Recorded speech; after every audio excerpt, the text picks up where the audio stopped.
Some claimed it was a publicity stunt, while others claimed it was an accident. Either way, it marked one of the most humorous moments in Pink Floyd and rock and roll history. By the time Pink Floyd released their 1977 record Animals, the quartet of Roger Waters, David Gilmour, Nick Mason, and Richard Wright were already hugely popular around the globe thanks to their two most recent releases, Dark Side of the Moon and Wish You Were Here.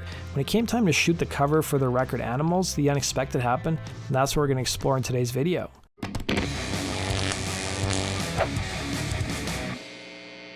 Pink Floyd's 1977 album Animals would be loosely influenced by George Orwell's political fable Animal Farm that tells a story of animals rebelling against their owner. The idea for the cover of the Animals would be the brainchild of Roger Waters. The band had hired Hipgnosis, a graphic design company, to photograph the album front, and the company had worked with the band since the late 60s and also worked with Led Zeppelin, helping create some of the most iconic album covers of the era. Aubrey Powell had co-founded the company, and it would be himself and Waters who had an idea for the album cover that consisted of an inflatable pig flying above London's Battersea Power Station.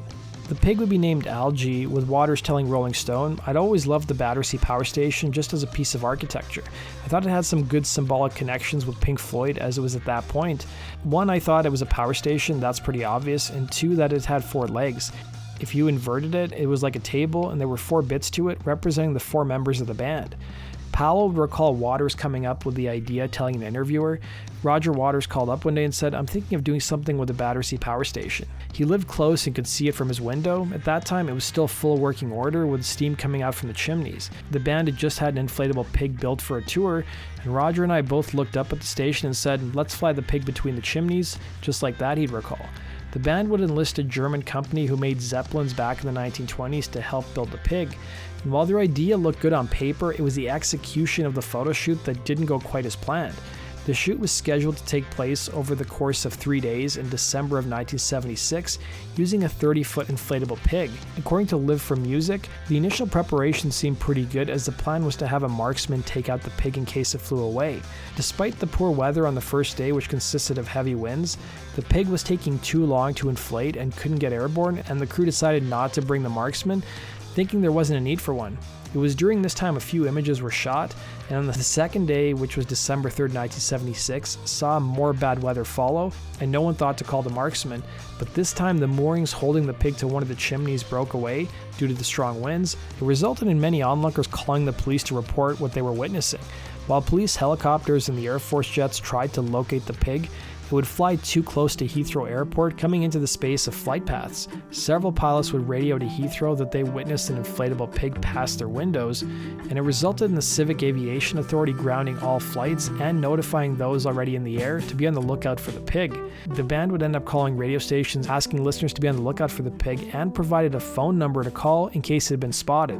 Of course, it resulted in many prank calls. The pig would eventually smash into a barn about 50 miles outside London in a farmer's field in an area called Kent. The band would flee the scene of the photo shoot, leaving Powell behind, who would be arrested and brought in for questioning. Powell would tell Time Out London what happened next. At 9:30 p.m. a man rang up. He said, "Are you the guy looking for a pig? It's scaring my cows to death in my field."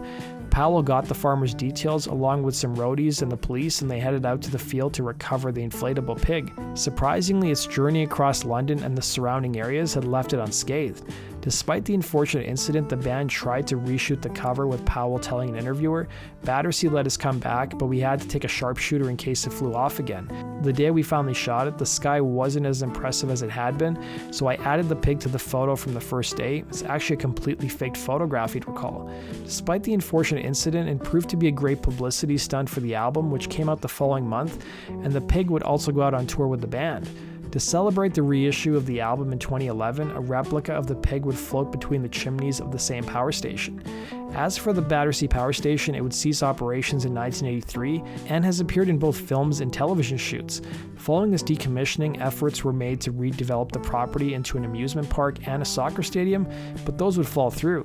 Ultimate Classic Rock would report in 2014 that the station was bought by a Malaysian development company who was planning on building a residential and commercial complex. Due to the concrete in the smokestacks being in poor condition, the developer was planning on demoing them and rebuilding them and repainting them to match the original color. In 2021, it was reported that the former power station would be home to thousands of residents, in addition to more than 100 shops and restaurants, and the UK campus of the company Apple, in addition to being connected to London's underground railway system. That does it for today's video, guys. Thanks for watching. Be sure to like button and subscribe, and we'll see you again on Rock and Roll True Stories. Take care.